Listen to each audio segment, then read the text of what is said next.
I don't think there's anything specific, but for sure, I do think it's so important to not just kind of get stuck in your ways and think like you've got it all figured out. I definitely have my way of shooting and like my style, but I'm always open to trying new things, and I want to always be open to trying new things or to being taught, or maybe I'm doing something wrong or something I can do could be better. And I do take that in my shooting process, but also like my editing process, and then just everything that I do. I'm always like, don't want to be ever in a spot where I'm feeling like I got it, I perfected it, I'm good. And so always trying to just tweak and learn new things and try new things, um, but nothing super specific. But I'm always have my eyes out, for it. I'm always watching YouTube videos and like different techniques, and man, there's always things to learn, there's always things to learn.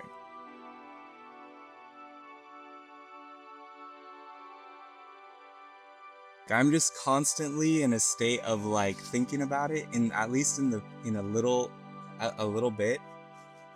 And there's a few kind of like big ticket photos maybe and ideas that I have in the back of my head that I want to do that kind of require a larger process, and so I wouldn't say I have like this endless list of ideas. It's usually like I'm just always thinking, and then if I have an idea, that's like my next shot, and so um sometimes it's hard, you know sometimes a lot of times it's hard, and sometimes I think we get in, and I get in like an analysis paralysis. It's like, what's a cool thing or whatever that I can do, whereas in the beginning sometimes I have to go to back to that early on mindset of just like, I just really like this figure and I just want to take a picture that looks nice, it looks cool. But yeah, on those photos that I do have like a strong idea and a process, I use like an app called Milanote. It's kind of like OneNote or any note-taking app, like a scrapbooking thing. And I'll throw on a bunch of stuff like reference or certain things that I need, and kind of create like a little scrapbook notepad of like ideas and reference that I can reference through a process. And those are on like the bigger ones where I'm making like a really purpose-built diorama or a set, or trying to create a specific scene or something like that. All right. What is up, everybody? This is the ToyPhotoCast with the one, the only. How do you say it, man? Is it bulk series, black series? How do you pronounce your I mean, account? it's Black Series, right? It's Black Is black. Series. Yeah, but I Okay. get a lot of different. I get a lot of. It's always interesting to hear what people think it is, So With yeah. the one, the only black series. I we've been trying to connect like for a long time, and you've had some stuff going on with your family. You've had like, I don't know. It's been tough to get to recording, but we're finally doing it. Finally here. Yeah. Thanks for having me, Dakota. It's awesome to finally have the opportunity to chat with you.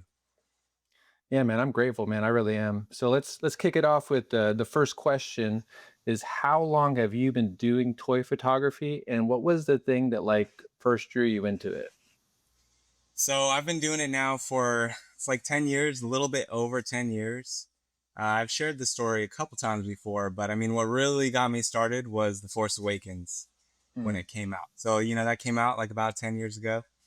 Um, I know this is kind of like the origin story for a few of the guys. Hmm. And grew up a huge Star Wars fan, and kind of like fell off during the prequel era and all of that. And then when the trailer dropped for Force Awakens, I got super hyped. And Yeah. so watched that movie, loved the movie. Uh, Actually thought Captain Phasma was like just such a cool, aesthetically cool character. Say what you want Yep. about the character, but I'm like, dude, this Chrome Stormtrooper, huge girl, like awesome. Killing it. So, Yeah.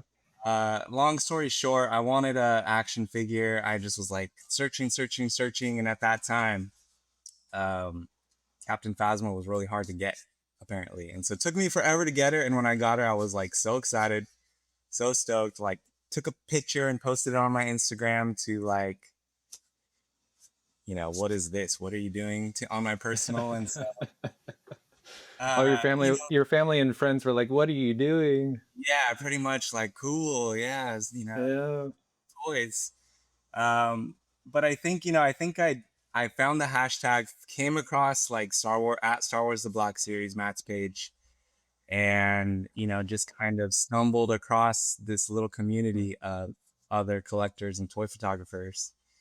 And so, you start scrolling through Matt's page and seeing all these cool images of all these other cool action figures, and it's all Star Wars. So I Mm. was like, it's pretty cool. And so I'm like, maybe I'll start a little secret page and I can take some toy photos where my family and friends don't have to know, to be Right, admitted. right. So did you start this account from your original, like your personal, or did you start a new account? Totally new. So I think Okay. I had shared it on my personal originally, and then I think I Mm. came across Matt's page, and like Sergeant Bananas and a couple of the Mm. OG guys, fob models and stuff, um, Captain Chaos, and then like I was like, I'm gonna make my own page, and it'll be Black Series, and I'll just only share Black Series, but it'll be cool with no vowels. It'll be like a secret, like, no one will know what it is. Yeah. Nice. So after starting that account, like were you hooked, or what was the idea? Like what was the plan? Did you have an idea of the goal of toy photography, or did you just kind of dip in your toes? Yeah, definitely no goal, no real like idea. It was just Mm. fun. I think the early days of toy photography was so new and like fun, and nobody was worrying about the algorithm. It was just like this really cool community of super positive Mm. people, like-minded people from all over. Um, as you know, and as you've experienced, like just been able to make a bunch of awesome friends through it. Yeah. And so just within just even the first few days, it's like you start meeting all these cool people that are kind of interested in doing the same thing. So I think for me, the community aspect of it was a huge kind of motivator and influencer, in the beginning, Mm. where you just want to share cool stuff with cool people and talk about it. So I didn't Nice. really know what to expect. I knew like I could take some photos. And so I was just like, I'll just take some photos of my one Captain Phasma figure. But then it's like, I got to get Kylo. I got to get Finn. I got to get Ray. And so Yeah. as any collector knows, it's impossible to just get one or two. It's just snowballs.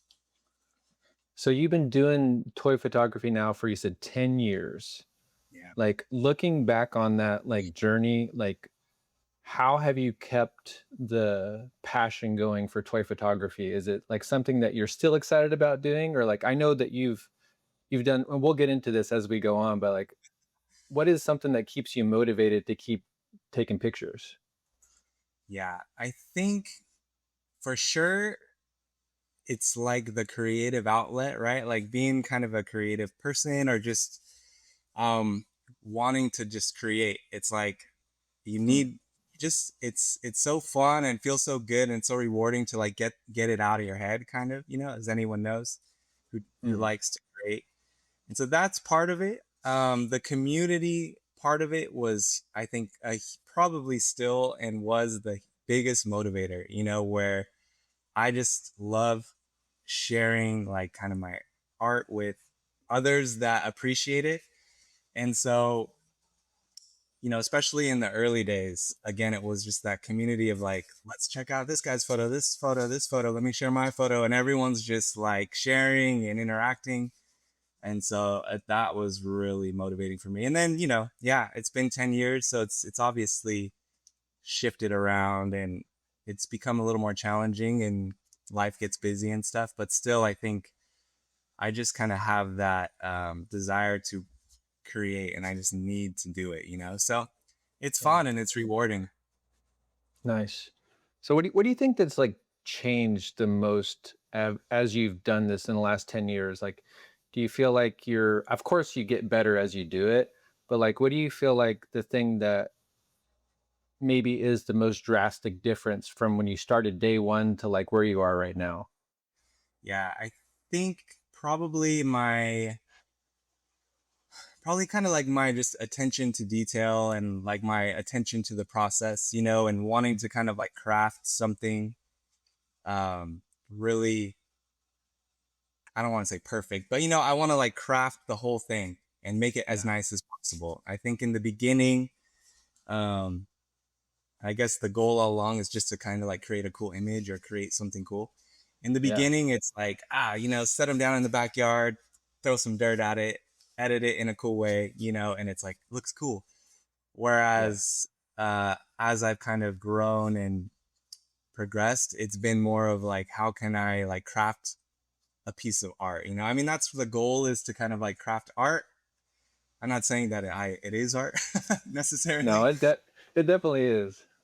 but I think, yeah, just the attention to detail and the process um, throughout has just become more of like something I'm trying to hone in on with every image. And whether it's like the diorama building and all of the behind the Mm. scenes stuff, just the whole process, is like trying to put my all in throughout the whole process to just like get a cool end result.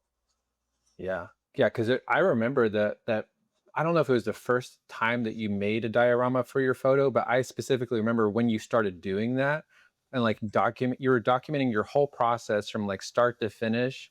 I would get so hyped because you do like time lapses and like basically showing the whole process from like start to finish. And it like I love how you do those photos, man, because it's really cool to be able to get like start from like conception to finished shot, and like it's sick, bro. I love how you're doing that now. Thanks, man. Yeah, it's fun. I think like, through TikTok or whatever, it's like I started realizing that people really gravitate to the process, and like even Mm. more people want to see the process, they want to learn, or they want to just see how it's done. Mhm. So I've definitely also, yeah, just come to appreciate showcasing the process as much as possible, And so Yeah. that is also a big part of it, where now it's not even how can I create like a really nice image, but it's like, how can I create a nice image in an interesting, creative way? And then how can I showcase that process in an interesting and creative way also? So Yeah. I'm glad when there's people that appreciate appreciate it, because there's a lot of work goes into that, as you know. Yeah, man. And when you're doing this, like what's your creative flow like? Do you have like a journal that you write down like ideas for shots? Like how do you decide what photo you want to do? I should, I think Richie's the one. I know Richie for sure has like, well, back when he used to take photos, back when he was cool. Call him out. Um, yeah, he was on here, right? He did one with you, didn't he? He did. Yeah.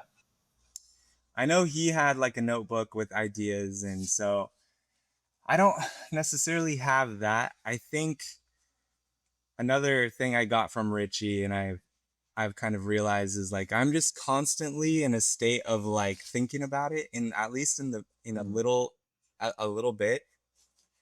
And there's a few kind of like big ticket photos, maybe, and ideas that I have in the back of my head that I want to do, that kind of require a larger process, Hmm. And so I wouldn't say I have like this endless list of ideas.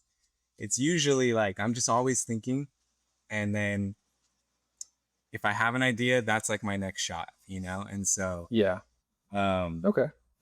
sometimes it's hard, you know sometimes a lot of times it's hard, and sometimes I think we get in, and I get in like an analysis paralysis, and it's like, what's a cool thing or whatever that I can do. Hmm. Whereas in the beginning, sometimes I have to go to back to that early on mindset of just like, I just really like this figure, and I just want to take a picture that looks nice, or it looks cool. Yeah. um but yeah, on those photos that I do have like a strong idea and a process, I will have, I use like an app called Milanote. It's kind of like OneNote or any note-taking app, like a Mhm. scrapbooking thing. And I'll throw on a bunch of stuff like reference or certain things that I need and kind of create like a little scrapbook notepad of like ideas and reference that I can reference through a process. And those are on Oh, like the wow. bigger ones where I'm making like a really purpose-built diorama or a set, Yeah. or trying to create a specific scene or something like that. Okay. So it's really interesting to me because I know like whenever you do post your work, it feels so well thought out. And I'm like, how is he starting? It seems that way. I don't know if it is true, but the intention always comes across that like you've basically start like from conception to post, like you have like a whole idea of what you want to do and then how to document it. So it's really, really cohesive. But I was just curious about what the when you're conceptualizing shots, like you just kind of like get one shot in your head, and you're like, okay, how can I get this shot on camera? How can I document it? And you just kind of roll from shot to shot. Yeah, I'm glad to hear that because it's not, I think sometimes it is that way, but a lot of times it's like I will have a general idea for my end Hmm. result, and then as I'm going through the process, I'm like almost winging it, or Yeah. coming up with it on the fly and then putting it together at the end. I think honestly, man, like there's so many of my shots that I just throughout the whole process, I'm just like, is this like gonna work? Is this gonna be cool? Is Yeah. this look good? Is this? And I don't really know sometimes until I'm halfway through the editing process where I'm like, all right, Wow. this is gonna work. This is how I was hoping it was gonna be.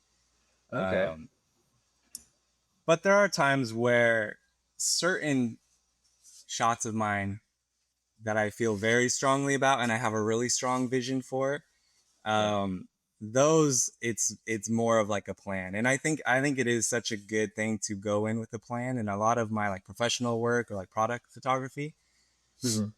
is like way more thought out and planned. And even from like posing decks and concept decks and figuring out the pose and the angle and everything pre photo shoot, so that it's Mm. all very structured. um so it's a little bit of both, but I don't know. I feel like I'm winging it a lot more than I probably should be. It can be frustrating. Hey, I mean, this for you is your hobby, man. So you're it's not like you're getting a lot of enjoyment out of this. And I know that you've gotten a lot of professional like have you gotten professional I'm not aware of all the behind the scenes of your what's going on with your stuff, but it seems like you just keep getting more and more opportunities with toy photography. Like what is it like for you now? Like are you doing this as a side gig? Are you making money doing this? Or is this something that's still your hobby?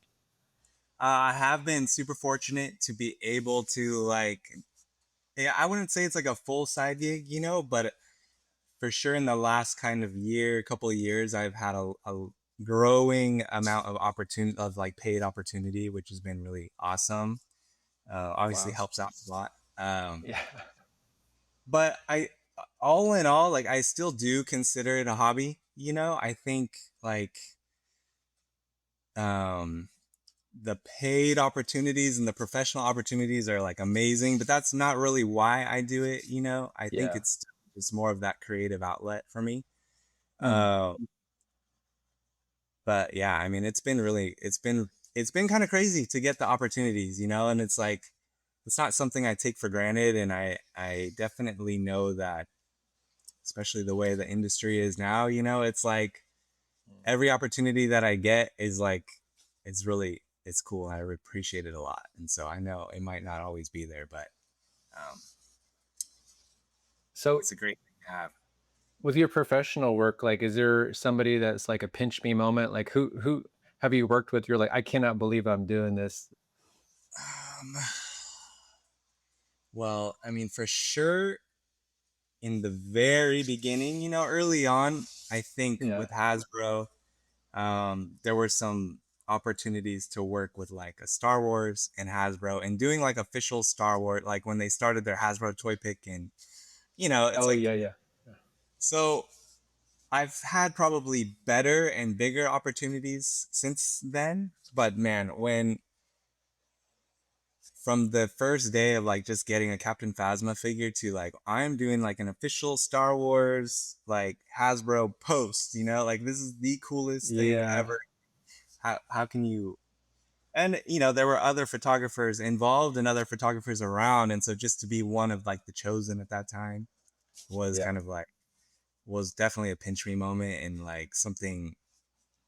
I mean, yeah, it was just so cool. that is so cool, man. So obviously, I know you love the Black Series line, but would you say that's your favorite line of figures to shoot? It definitely is. For a long time, like obviously my page now, is Black Series. So for a long time, I was like strictly Black Series, and even I had this kind of dumb mindset of like I have to only share Star Wars Black Series. If I post a Spider-Man photo, then everyone's gonna get mad at me or something like Yeah. that. And so, yeah, I'm a hardcore like Star Wars fan. Have always loved Star Wars. And so I love the toys. I love Star Wars, and that was kind of just my focus.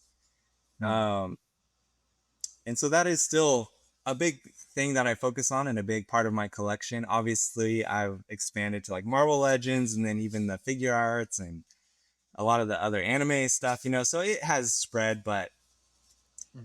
I mean, there's also just the financial aspect, like obviously Black Series are kind of the price has gone up, but still you're Yep. spending 20, $25, whereas some of the more premium figures, they're like 80, 100 hot toys, you're getting into hundreds of dollars. And so I think I kind of also half, and knowing myself too, knowing like, okay, one Captain Phasma figure turned into literally probably thousands of, Star Wars figures. Yeah. Whereas I know, and any collector knows, it's like, it's not just one hot toy, Mm-mm. it's not just one Yeah. figure arts. So I You try open really Pandora's box. I try really hard to limit myself to Black Series, but I don't limit myself to that. And uh, if there's like a certain figure or character that I really want to shoot, I'll just kind of get the figure, at this point. Yeah. But Okay. So with the Black Series line, is there like, have you feel like the line is completed for you, or are there figures that you're waiting on, or like what's like a figure that you wish that you had in your collection? man, there's they've done so well, and they've done so much. So it's like, and then even um characters that maybe I would want. It's like they're gonna eventually do it. I did like a custom Captain Rex, and they announced Captain Rex literally like the week after I finished it. Of And course. so, yes. So I've talked to Eric at Comic Con and stuff. He's one of the designer guys on the Hasbro team. Yeah. And I want them to do Outlaws figures, the game, right? So like K Vess and the Droid Dude and all that kind of stuff. I know that game kind of like flopped a little bit, and so I don't really know if that's ever gonna happen. Um, Yeah. but I I think hope that they. would, I think they'll get around to Outlaws eventually. I would think. yeah. I mean, you would think, I know they've done like Jedi Fallen Order and all those things too, and so um, man, there's so many, and they've done literally everything I would almost have ever wanted. And so now it's more like obscure figures, or they're doing Star Killers coming out. I was almost gonna do a custom of him, and so that one's coming. So Yeah. at the same time, it's like for me, it was always like I'm a toy photographer, and I need to buy these to photograph them. And that has like gone out the window a long time ago, where I have such a huge backlog of figures that I should be shooting, or so Yeah. I'm in no rush for them to release more. I almost wish they would release less so then I could catch up. But Yeah. uh, I think they're doing a great job still. Their figures are for the price, and I mean they're great quality, great detail. The price, it's going up, but still like Yeah. I they're feel good. like they keep improving the line too. Like they keep going back and making the older figures better and like updating them. And something that I wish and hope that maybe they will do in the future is like a HasLab, like more diorama pieces. Like I wish they would do some more world building for the Black Series line, because I know there are a lot of collectors out there that want stuff to display their figures with. And it's so cool how the vintage collection has gotten so much love, but it's like Black Series sometimes gets a little bit on the back burner for the at least the bigger pieces. Yeah, I know TVC, and like I have a lot of TVC these days too. But it's such a perfect scale for the world building and the vehicles and the sets that they're doing, and so Black Series would be awesome, but it's also, man, that it just ends up getting so big, right? So, Yeah, it and then does. with their couple failed HasLabs, maybe they're a little scared, but I know I'm always hoping for bigger, better, awesome Black Series stuff as well. Yeah. I guess I forgot about they had a failed Rancor, didn't they? Yeah. I forgot about that. Which, yeah, I mean, so they did, I think before the Rancor, they had like at Comic Con, they had their like diorama with the Rancor inside of it, holding Luke. That was I super do cool. I do remember that. Yeah, Was that that was going to be a HasLab? no, I think it was for, I don't know if it was just a display piece for some of the figures or something, or I don't remember exactly why they showcased that. But Hmm. I think that was kind of the birth of like, let's make an actual Rancor, because Yeah. people liked it so much. But then it's kind of a bummer to see how it didn't work out. But I mean, it's also Yeah. understandable, I mean, there's that whole process too. Yeah. And I feel like the Black Series collectors as a whole are as like a younger demographic. Like while the vintage collectors seem to be like an older, like more established collector that has like lots of extra spending money for the line. So like I feel like I think as the Black Series line gets older and like more uh established, I mean it's already pretty much like a beloved line, but I think as it gets older, I think we'll get more stuff like that. It may just take a little while. Yeah, it'll be interesting to see what happens. I think, man, the early days of toy photography, or the toy photography community, was so entrenched in Black Series, Star Wars Black Series, and now it's just Yeah. kind of all over the place. But Yeah. yeah, it'll be interesting to see what happens as time goes on. Is there any action figure line that you haven't gotten into that you are interested in?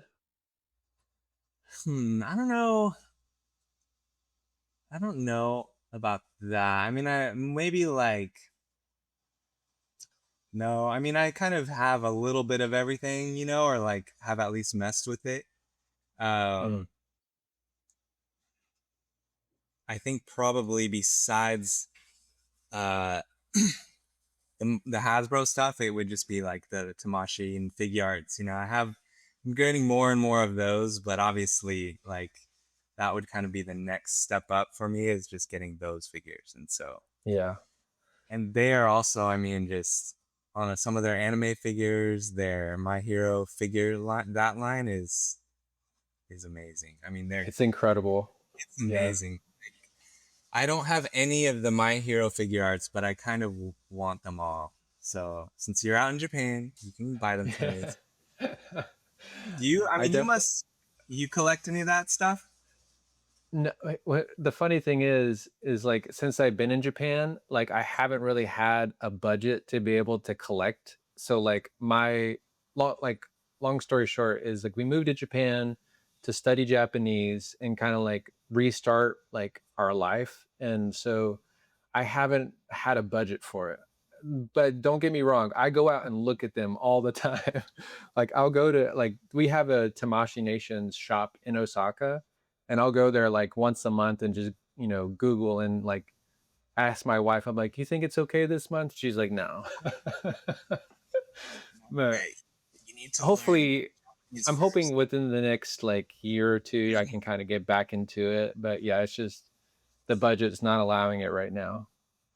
Yeah, no. Hey, that's understandable, and I think, kind of going back to what you were saying about like even just making or having some paid opportunities. That to me is always kind of like, okay, I made this money on a toy project, so I can put that money towards my toy hobby, you know. And so, Yeah, uh, whereas before I was definitely like that was part of my Black Series thing was like they're the cheapest figures I can get, you know. So, absolutely. And what's but crazy is the Black Series in Japan are like double price because they're considered an import. yeah, that's So right, man. So the Tamashi figures are the cheap ones for you. they are. And also with the US dollar being like highly valued, you know, you do get a discount on that too. But How's yeah, your I'll Japanese? get back. How's your Japanese coming along? It's coming along. I'm not like to the point where I'm able to hold like a really good conversation, but like I can order food, I can, you know, get through like all my day-to-day activities, no problem. My understanding is a lot higher than my speaking. So like I can listen to Japanese like music or like I can watch a show and like, you know, read the subtitles, but like my speaking hasn't caught up to my understanding yet. Yeah, that's cool, man. That's really cool. I'm sure it'll be one of those things where like it'll just click kind of all of a sudden and you'll be like, wow, I'm speaking it. Yeah. I'm hoping it will because I there's some it's weird. There's some days that I'm in a flow state where I can just do it and it's like I don't have to think. And then there's some days that like I can't even say anything. Like I just like I can barely say konnichiwa. Like it's weird. That's funny, dude. So your guys' Yeah. long-term plan is to be out there like forever, or is it to kind of learn and come So back? our long-term plan is to buy a house in Japan. Currently, we're not like going to be staying in Japan very soon. Like we're moving and kind of like traveling Asia because our student visa is over. Mm, But yeah, like man, we've always wanted to travel the world and like we don't have kids and so we're like at this point in our life we're like let's just do it. So, yeah, that's awesome. yeah. Jealous, dude. But That's really cool. And even though it hasn't been the most financially responsible thing, it definitely has been the most rewarding thing I've ever done. Like, yeah, for sure. But I'm sure you'll be happy with your decision, you know, when you're old man. I think so. I did have that conversation with myself. I was like, if I don't do this, I will regret it forever. Like, Yeah, and I think I think that's a good, you know, it may not be like the most practical thing, but it's a good thing to like think like when I'm 80 years old, am I going to really regret not trying to do this? So, yeah. but all right, let's go back to toy photography. um, all right, so my next question is like looking ahead with your toy photography journey, like do you have like an idea of where you want to go with your account and your hobby? Now it's kind of like a sort of a jobby, you said. Do you have an idea of like what's the goal for the next 5 maybe 10 years down the road, or are you just winging it? Honestly, I think I am just winging it. Like, not that I'm not super goal oriented, you know, but I think life is fragile, right? And it's like life is hard. And so I'm just super happy to be able to be in the place where I am in, where I can even do this and have time to do it. I have kids and everything, you know, and so I don't have any like major goals. Obviously, like I want to just kind of continue to grow it, you know, continue to get opportunities, turn it into opportunities, um, build relationships, you know, use it. I still kind of consider it as like a platform for community and like meeting people, and that's again just like my favorite part of it, and I think the most valuable part of it is just the bridge it is to like other people.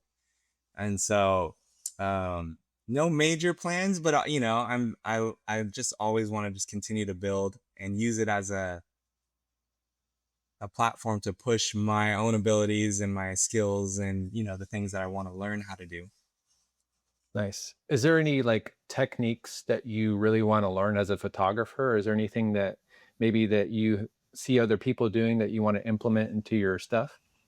I don't think there's anything specific, but for sure, I do think it's so important to not just kind of get stuck in your ways and think like you've got it all figured out. You know, I definitely have my way of shooting and like my style, but I'm always open to trying new things, and I want to always be open to trying new things or to being taught, or maybe I'm doing something wrong or something I can do could be better. And I Mm. do take that in my shooting process, but also like my editing process, and then just everything that I do. I'm always like, don't want to be ever in a spot where I'm feeling like I got it, I perfected it, I'm good. And so always trying to just tweak and learn new things and try new things. Um, but nothing super specific. But I'm always have my eyes out, for it. I'm always watching YouTube videos and like different techniques, Oh, and nice. there's always things to learn. There's always things to learn. Who would you say right now is a toy photographer that's really been inspiring you lately? Probably Jax. Yeah. Jax is like, have you did one with Jax too, didn't you? Did a few. Man, I'm the only one that hasn't done it. I know. Jax is he's an amazing person, an amazing talent. Um, we live kind of close to each other, and so we get to see each other every so often and talk and stuff. But just Yeah. the way that he does everything, the way that he carries himself, the way that he goes about his craft, the way that he presents himself, and obviously like his artwork and his stop motion, like he just exudes like talent and skill and everything. And so um he's like somebody I do kind of look up to and I'm always chasing after. And so but I mean there's so many. Jax is, if I Yeah. have to name one, it's like Jax. But I know Richie's like not been shooting, but Richie was always like somebody that was super inspiring to me. And then all of those guys, Jason, Spencer, the crew. Um, but there are just so many now. And so Yeah. it's cool to just kind of scroll when you see the photos when they pop up. When the algorithm lets you see them, it's cool to see what everyone's doing these days. Yep. For sure. Do you ever feel like sometimes, like when you're scrolling, in the back of your head, like, is this an AI photo or is this an actual toy photo? The AI, yeah, dude, it sucks. Oh, Yeah. not not well, yeah, more and more lately on toy photos. You would have think toy photography would kind of be like immune to it, but obviously it's not. Yep. Um, but yeah, I mean, just any cool image you come across these days, you kind of have to be like, you know, What's weird is like seeing the ones that have like a BTS, and you can tell by the BTS that it's an AI photo. that's kind of crazy to me. Yeah, Yeah. I know I that was always the thing too, and like I'm so about the behind the scenes, and like I'm like, okay, at least people can't be claiming stuff when I'm sharing this whole big process. But now, dude, it's just like you can just do everything. But Yeah. It's but really yeah, weird. what are you gonna do, man? People are gonna do what they want to do. Yeah, and I understand it from a creative aspect. You can use it as a tool to, like, use it, but like under like taking away the whole creative process and just posting a completely artificial image is like, what's the fun of that, I don't know. Yeah, I don't know. I feel the same. I think obviously there are people that just feel differently about it, but I always think it's like aimbot on a game or just cheat. It's like cheating on a game, or it's like what's the fun Yeah. in cheating? When there's no kind of skill involved, but people people do that all the time too. So It's like that one mode in Minecraft, like the unlimited resources mode. yeah, no Yeah. challenge. But No challenge at all. yeah, and yeah, I mean, obviously, it's like it's not really going anywhere. I think the technology is insane, and obviously, it has its uses in all sorts of different aspects of life. For sure, in the creative space, it's kind of horrible and scary, but you know, we're just gonna have to see what Yeah, happens. that's true. So, looking at the community, like, what is one of your favorite things about the toy photography community that you really appreciate? Yeah, I mean, I've probably harped on it this whole conversation, but just from the beginning, it has always kind of been like a very positive, very supportive group where everyone's just looking to like build each other up. Mm. And maybe it's not so much that way anymore, or, as it's grown, it's kind of shifted a little bit, and there's all sorts of reasons for that. Um, but I still think it's just such an amazing thing where, you have so many people from so many different walks of life from all over the world all coming Mhm. together over kind of like the hobby of photography and, just the love of like pop culture and action figures and collecting and all of that. And so, um, it really is like an amazing community, and it's still like the best part of it for me. Yeah, definitely. Do you feel like with toy photography, do you feel like you have to balance it? Like, because some people with their toy photography hobby, like it can become so all consuming and like that's all they do and think about. How do you kind of view it? Like, is it something that you set aside time for on like the weekends, or like what is your how do you view it?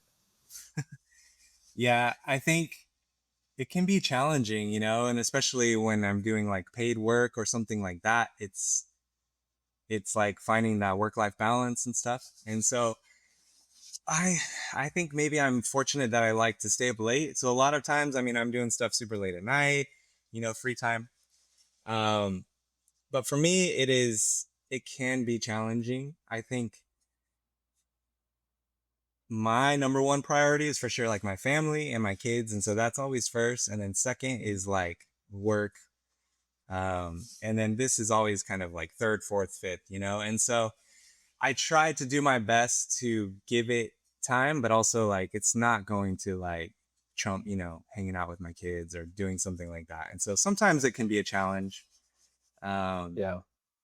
but I mean, it's been 10 years and I still keep going. So apparently I figured out a way to like make it happen.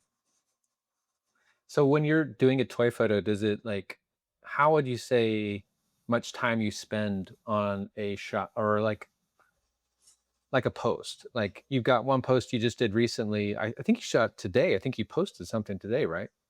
I did. Yeah. How how long was that process, that workflow, like from start to finish? That one, that was actually like, that was with Jazwares. That was like a paid project.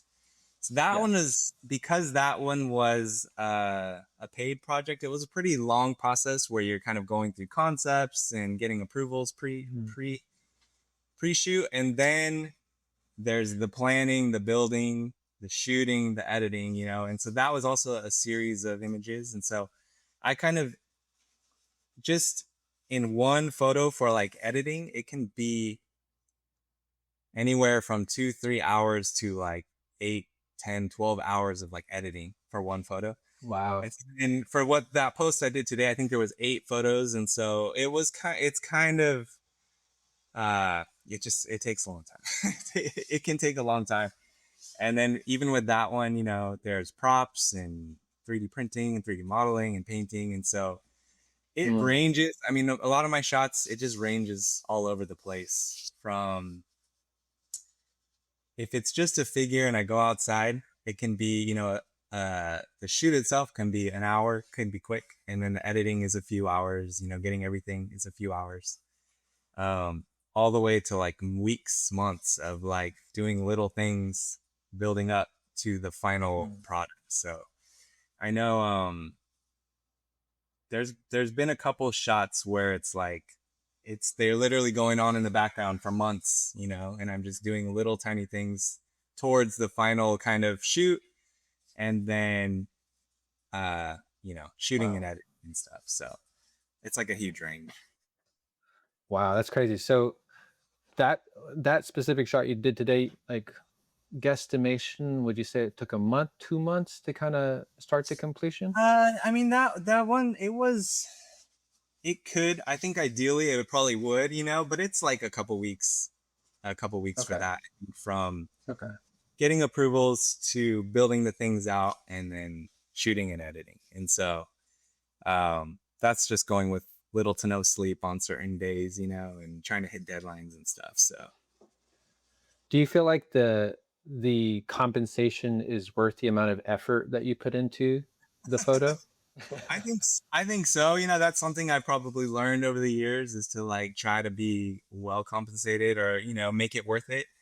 And Yeah. that's something I've learned also from Jax, and just something I've grown and kind of building that, I guess, side hustle. And so Mm. it's not always, and I think Jazzwares has been super cool, and so I'm really grateful to them. And so if that one in particular, it was worth it, and I think more and more I'm trying to make sure that it is worth it, worth the time and the effort. Um, Mm. and so that hasn't really been a problem, which is cool, because that's something, maybe for anybody that is kind of trying to work towards like building a business or something, it's like you kind of have to, you want to get to a point where your worth, and you're not like selling yourself short and kind of, making nothing. There's a little bit Yeah. of, um, you also do need to be able to take a loss or do it for free, or, there's certain things you need to do to get in the door sometimes, and Yeah. make sacrifices. But um, yeah, that's just all part of the process. For sure.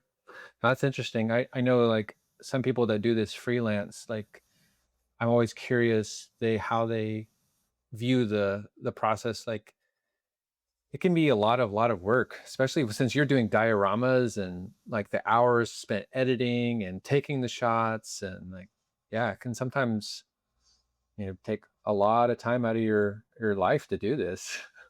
Yeah, I mean, firsthand, like the diorama building can turn into just kind of like endless hours. And I think, I mean, for me, it is rewarding, and it is just fun. So like, I think like I'm built in a way where I can kind of do a lot of tedious, mundane stuff, and it's like just fun, And so it's not Yeah, necessarily, if you're getting paid for it, then even better. Um, but yeah, it can be crazy sometimes. for sure. What is your current like setup with your gear? Like, what kind of camera do you have? What's the lens that you're using? Yeah, What's that uh, looking like? I shoot on Lumix, so I've always kind of shot on Lumix, which is Panasonic. For the longest time, I was shooting on their like micro four thirds cameras, like the GH Mm, line, which would be, I think when I started, I had a GH3, and then I've had kind of like the GH4, the GH5, the GH6. I have a GH7, and then most what I shoot on these days is actually the Lumix S9, which is their full frame. It's kind of like a form factor. It's a little smaller body, but it's a full frame camera, and have a couple lenses. I have like one of their 50 mil, like a Lumix lens. But I mean, honestly, I just use their kit lens a lot, which is like a, you know 20 to 60 kind of kit lens. mm.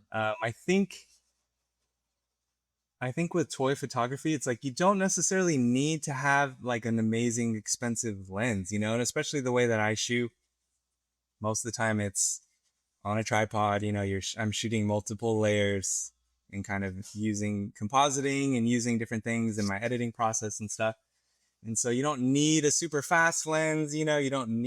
Um, you don't need a super expensive lens necessarily all the time. And so as long as it's like the focal length that I want, and it kind of gives me the results I want, then I'm cool. And so I have a bunch of different lenses, but I end up always almost going back to like just the kit lens. Okay, nice. And your editing software, what are you using currently to edit your photos?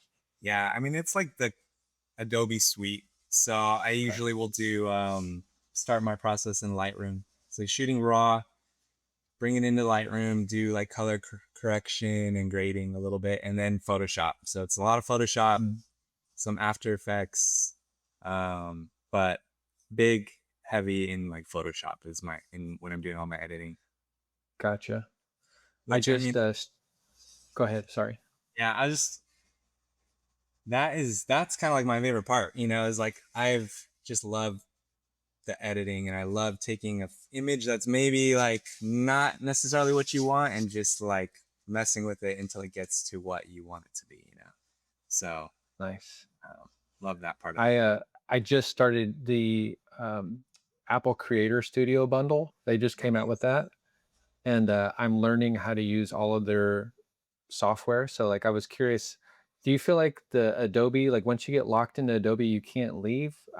I've heard that before. Is that true? I mean, I don't. It's probably not as true now as it was. I know there's a lot of other options, um, and there's people that are switching to different applications and stuff. I think for me Hmm. personally, it's like I'm so entrenched in it in like Black Series, but also just in my like regular work, and Okay. so I don't think. I mean, I wouldn't necessarily be switching anytime soon, but it's cool to see that there's other options, and hopefully they just get better because then it's kind of that competition. You want it's like you Yeah. want Adobe, you need Photoshop. I want there to be other competitors that are kind of scaring them and stuff. So that always kind of Yeah. helps. Okay. That's interesting. Because I've heard positives and negatives of the with both sides, like with Adobe, but it's interesting. So I'm going to close it out with a question for people listening. Maybe they're kind of getting into toy photography or they just have a question. How would you approach the telling somebody that's just starting? I know you've had workshops now where you're teaching people toy photography, but like what is something that you do when you're trying to get people into it? Like what's some advice that you would give? Yeah, I think it's like it's honestly is just having fun with it. It's like Mm, I was kind of saying before. For me, it has always been like a platform to help hone my skills. It's like I wanted to learn how to be a photographer, but you have to go outside, right? Do you want to be a photographer? You got to photograph something. And so mm, toy photography is amazing in that you can kind of craft these stories and these images at home in your backyard, whatever. And so I kind of always tell people like, just have fun with it. Use it as a way to like push yourself to learn new techniques, to learn new things, um, because that's how you're going to end up like growing. And so mm, whether it's just like how to photograph, um, how to edit, how to pose, all that kind of stuff, I think you don't want to you don't want to just be like taking photos necessarily just to do it, but you should always have a goal of like improving or learning. At least I think. But yeah, it's mostly about just having fun, and then even getting into the kind of like posting side of it. I know like it's pretty hard probably now for like a new photographer to kind of break in and get noticed a little bit, and I know that can probably be pretty discouraging. And I know I think across the board probably there's a lot of discouraged, even like old timer photographers and stuff. It's a little hard to kind of get noticed, and so yeah. I think just doing it for the love of the art and doing it for yourself and having fun and using it as a way to like push yourself to learn and improve, that's kind of what I would Mm, suggest. gotcha. Sweet. Is there any tips that you would give somebody who's been doing toy photography a long time, but they feel maybe they've like got stuck in a rut and they can't get out of that rut? What's something that you would advise somebody that needs to like improve their toy photography game? Yeah, that's a good question. It's like I know for me, I'm always trying to tinker with stuff, even if it's the algorithm, like what if it's TikTok, whatever, right? Like I'm not doing it for kind of the views and the likes, but if I have something that's not getting views or not getting likes, right? It's like there's probably a reason for it. Or you see somebody else posting and they're, getting success or something. And so Mm, to me, it's like switch it up a little bit, maybe, like I think if if you're just getting discouraged because things are maybe, you're not getting maybe noticed, or it's not quite the same as it was, like try switching it up, try something different, do something different. I think a lot of people are kind of doing the same thing, posting the same thing, and getting more and more discouraged because things aren't changing. to me, it's like I'm always like, I'm gonna try this or I'm gonna try that or let me make a reel. You know, there's people that don't want to make reels. Obviously, Instagram is pushing that like crazy, and so Yeah. I think it's so important in anything that you're doing. Again, is to just like continue to push yourself to learn, to kind of try new things and get outside your comfort zone. Um, and just mess around with the algorithm, mess around with it. You know, try different things, push yourself a little bit out of your comfort zone. Sweet. That's awesome, man. Well, thank you so much for coming on and doing this thing with me, bro. Yeah, man. Thanks for having me. Hopefully, I brought something interesting to the table. It was fun. I think you did. I think you definitely did, bro. I love hearing people's mentality and the thought behind their accounts and how they do things. So I got a lot out of it. Good. I'm glad to hear that, man. Well, yeah, I'm All right. super grateful for the opportunity and glad to finally make it happen, Dakota. Yes, sir. Well, this is us signing off. Thank you guys for listening and watching, and we'll catch you at the next one. Thanks. Peace.